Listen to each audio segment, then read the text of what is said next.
today's video, I want to make a mayonnaise that is better for you than what you can buy at the grocery store.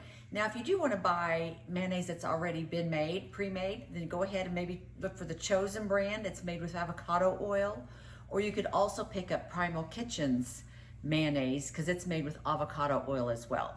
But when you were looking on that ingredient list, because I have seen some that say made with avocado oil, but if you look at the list, the first ingredients will be vegetable oil or soybean oil or something like that. And at the very bottom, you'll see that there's a little bit of avocado oil, which makes it so that they can say avocado oil is in it. So always read your ingredient list.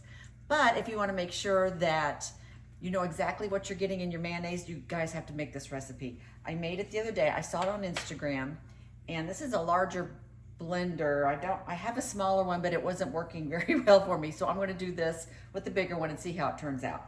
So I'm going to take 4 hard-boiled eggs. I'm going to put that in here.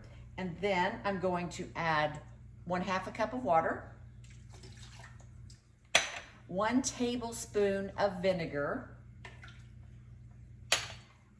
They said just a pinch of salt, but I've got just a smidge under an 1/8 of a teaspoon, it looks like. And then they call for mustard, but I'm going to use Dijon mustard, and this is about 1/4 cup. And so I know like most of these things, it's going to be what you prefer, what you'd rather, how much mustard, or if you want plain mustard or this kind of mustard. It's just going to depend on you. You know, and if you like it a little saltier, you can also add pepper, I imagine. And I've also seen where they add olive oil. But this one, I'm not going to do that because I made it before and it was really good and did not need the olive oil.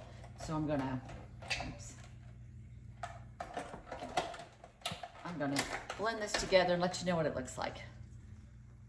So this is how this looks. I don't know if you can tell very well, but I'm going to pour this into a container and let you look at the consistency. You can see that better. Okay, so this is how it has turned out. If you can see this. This is my first time doing this, so I don't know how. I want you guys to be able to see what it looks like. This, and I've already tasted it. It is so good.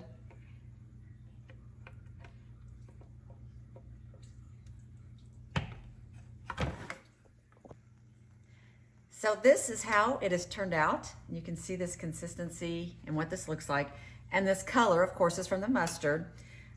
I don't have any bread to spread it on. I don't ever have bread in the house anymore. But what I'm going to do with this is I'm going to make deviled eggs, which is weird because I used hard-boiled eggs to make the mayonnaise, which I'd never seen that before. I thought this was so interesting. But it's like, this is so good, you guys. And they say it lasts a couple of weeks in the refrigerator. So depending on, maybe if you don't want this much, you could do half of this. But this would be perfect for us, especially if I'm going to make some deviled eggs with this. So I hope you guys enjoy this recipe. If you have a healthy recipe for mayonnaise, be sure and, you know, put it in the comment section down below. I'd love to see that. I'm always interested in new recipes. And be sure, and like, I don't think I said, but this is Dr. Steve Hewlett's channel, and I'm his wife, Teresa Hewlett. And I just like to come on here with some different recipes to share with you guys because we're always being asked. Be sure to like and subscribe and comment below and let us know what you think of this. We'll see you in the next video. Bye.